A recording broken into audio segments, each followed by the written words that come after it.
Hello MotoGP enthusiasts. Welcome back to ZNGP Today. Francesco Bagnaia emerged from the Jerez test with cautious optimism. While aerodynamic experiments offered a tangible step forward, the Italian admitted that electronics and braking remain unresolved, leaving Ducati with both promise and pressure as the season heads toward Le Mans. The test was less about lap times and more about finding a path forward after a bruising weekend that ended in retirement. Reports from Italy claim Pecco Bagnaia will not bring longtime crew chief Cristian Gabarrini to Aprilia when he switches manufacturers next season, instead linking up with Daniele Romagnoli. The move signals a deliberate reset for Bagnaia as he prepares to adapt to the RSGP and start a new chapter away from the team that delivered his MotoGP titles.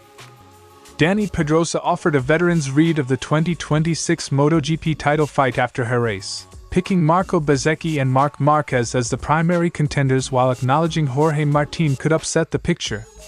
The KTM test rider praised Aprilia's depth, noted Ducati's relative dip, and reflected on his own role as a commentator and test rider. The post-GP test at Jerez confirmed one clear trend. Teams kept developing aerodynamic solutions aggressively despite the 2027 rule changes. Ducati's quiet but broad program stood out alongside bold experiments from Aprilia, KTM and Yamaha, while Honda focused on setup and electronics. The day underlined that aero is now central not only on straights but through cornering and stability. Don't forget to click subscribe button and the bell icon for MotoGP news update.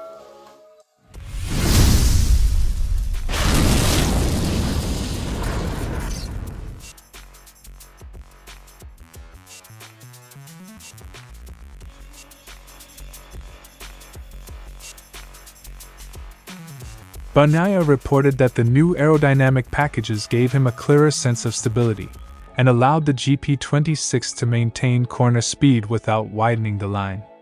He described the test as important in the current context, noting that after a difficult Sunday, simply finding a positive direction was a relief.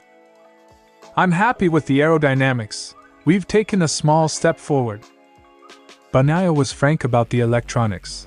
The team is going around in circles, with braking and corner entry. Engine braking maps and electronic aids are critical to how the rider manages deceleration, and Bagnaia admitted that while one test run hinted at a possible solution, it is far from race-ready. Ducati's engineers mixed aero concepts from different years, including elements from the GP24, to see if older solutions could be blended with new ideas. Bagnaia explained that the GP24 was very complete, but the GP26 needed evolution, and combining past and present produced an interesting balance. This is a pragmatic approach. MotoGP development is rarely linear. Sometimes the best path forward is rediscovering what worked before and adapting it to current demands. Bagnaia acknowledged that tire wear remains an unknown. While test runs looked encouraging, he stressed that only race distance reveals the true picture. Rain in the sprint and his early retirement in the Grand Prix meant Ducati could not properly evaluate rear tire degradation. Tire wear is often the Achilles heel of a package. A bike that turns better in practice may still chew through rubber in race conditions, and until Ducati sees a full-distance run, confidence remains provisional. Bagnaia hopes Ducati can deliver the aero package in time for Le Mans, a track he believes suits the new direction. He admitted that his performance has become unpredictable. Once a guaranteed podium contender, he now views top 5 or top 10 finishes as realistic targets. Still, he insists that Ducati works miracles and could surprise with rapid deployment. Le Mans will be a litmus test. If the aero gains translate and electronics improve, Ducati could re-establish consistency. If not, the unpredictability Bagnaia described may continue to define his season. The Jerez test gave Bagnaia and Ducati a much-needed sense of progress, particularly in aerodynamics. But electronics and braking remain stubborn obstacles. Tire wear is another unresolved variable. For Bagnaia, the test was less about lap times and more about confidence, proof that Ducati is moving, however slowly, in the right direction. The next race at Le Mans will reveal whether these steps can be converted into race day performance. or whether Ducati's factory riders must continue to fight for survival, while Aprilia sets the pace. Bagnaia and Cristian Gabarrini have worked together since 2019, and Gabarrini followed him into the factory Ducati squad in 2021. The engineer has been central to Bagnaia's success, including both world titles and 31 Premier Class wins. According to reports, Gabarrini will remain at Ducati to work with incoming rider Pedro Acosta in 2027. Splitting from a trusted crew chief is a major change. It severs a deep technical and personal link that shaped Bagnaia's riding and setup language for years. The report suggests Bagnaia chose not to bring Gabarrini to Aprilia to start fresh at Noali. After a difficult 2025 and a rocky start to 2026, a full reset, new team, new engineer, can help break entrenched patterns and force a different approach to setup and communication. Riders sometimes seek new technical relationships to unlock different perspectives. A new crew chief can change priorities, feedback loops, and the way a bike is developed around a rider's style. Bagnaia is reported to be joining Daniele Romagnoli, who already has experience with Aprilia through his work with Jorge Martin and then following Martin to Aprilia last year. Romagnoli brings 2 years of familiarity with the RSGP's demands and the team's development philosophy. Pairing Bagnaia with a crew chief who understands Aprilia's package could accelerate his adaptation, giving him a technical partner versed in the bike's strengths and quirks. If Gabarrini stays at Ducati to work with Pedro Acosta, Ducati retains continuity and a proven engineer for its incoming talent. For Bagnaia, leaving Gabarrini behind increases the separation between his Ducati past and his Aprilia future.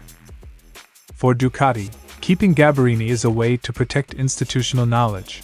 For Bagnaia, the move signals commitment to a new environment rather than a partial transplant of his old setup philosophy. The change carries risk. Losing a long-standing technical rapport can slow initial progress as rider and new crew chief build trust and a shared language. The reward is a genuine reset that may reveal new setup directions and prevent complacency. Bagnaia's decision appears aimed at forcing that reset rather than importing familiar habits into a different machine. Success will depend on how quickly Bagnaia and Romagnoli align on riding style, electronics preferences and setup priorities, and how effectively Aprilia integrates Bagnaia's feedback into the RSGP development path. Bagnaia's reported decision to leave Cristian Gabarrini at Ducati and join Daniele Romagnoli at Aprilia is a bold strategic reset. It prioritizes adaptation to a new bike and environment over continuity, trading short-term familiarity for the chance of a deeper, cleaner transformation. The coming preseason tests and early rounds with Aprilia will reveal whether the new pairing accelerates Bagnaia's return to consistent front-running form, or whether the lost chemistry with Gabarrini slows his transition. Pedrosa described the 2026 championship as quite tense, with Aprilia's strong form reshaping expectations and Ducati no longer enjoying clear dominance. He singled out Bezzecchi's consistency and Marquez's resilience as the core duo, with Martin a wild card who might have something to say. From what I'm seeing, I think it's going to be between Bezzecchi and Marc, but Martin might also have something to say. Pedrosa's view reflects the season's early pattern. Aprilia's collective strength has raised the bar, while Ducati's package shows more variability than in previous years. Pedrosa praised Bezzecchi's consistency and form, calling him a sure presence in the title fight. He sees Marquez as the other natural contender, capable of matching Bezzecchi if he regains full physical sharpness and consistency.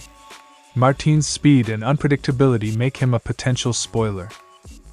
A three-horse dynamic, 2 established contenders plus a high-speed outsider, often produces a tense championship where small errors or mechanical issues swing momentum.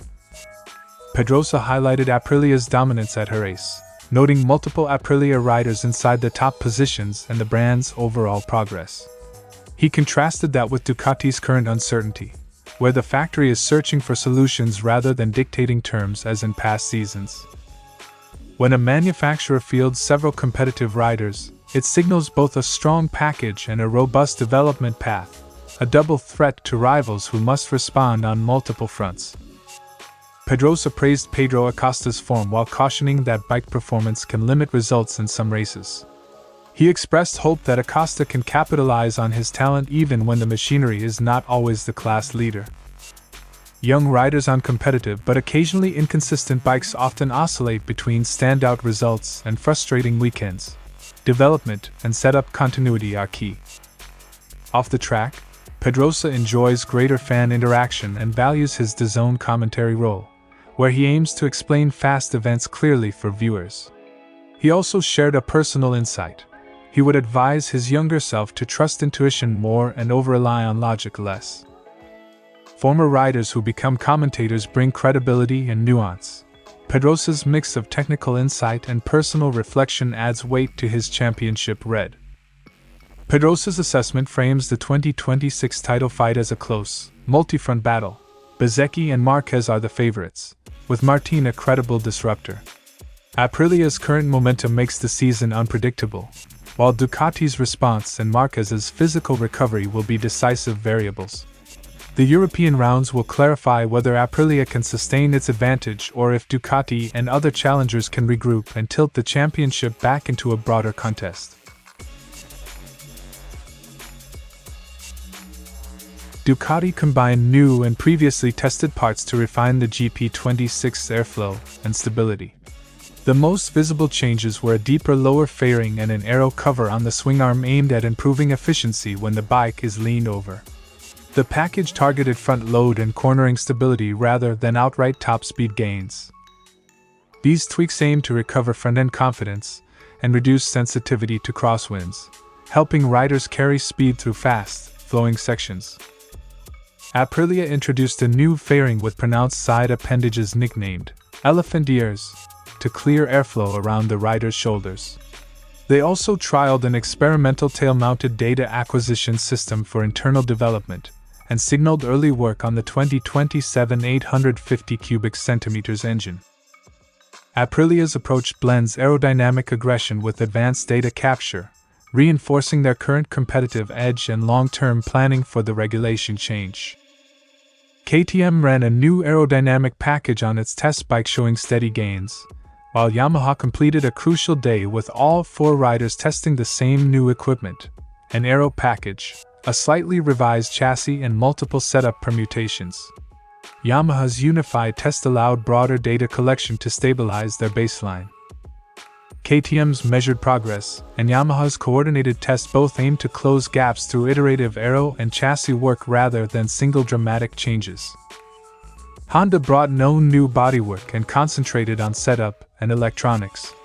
Their priority is balancing current development with preparations for the 2027 technical revolution. A conservative path can preserve development resources and ensure the team is ready for next year's regulation shift while still extracting usable gains now. Teams are intensifying aerodynamic development even though future rules will curb aero influence. The reason is immediate performance. Aero now materially affects cornering, stability, and tire behavior. Jerez showed teams trying to maximize current performance windows before regulations change. Short-term aero gains can deliver decisive advantages this season. The challenge will be translating those gains into solutions that remain useful under next year's rules. Jerez's test was a snapshot of a development arms race. Ducati's measured aero evolution, Aprilia's bold appendages and data experiments, KTM and Yamaha's steady refinements, and Honda's setup focus all point to a season where aerodynamic detail will decide margins. The next circuits, starting with Le Mans, will reveal which concepts transfer across tracks and which are Jerez-specific. If teams can validate consistent aero gains, the pecking order could shift again before the 2027 reset. Thanks for watching ZNGP Today, and this is your MotoGP news update. And see you next time!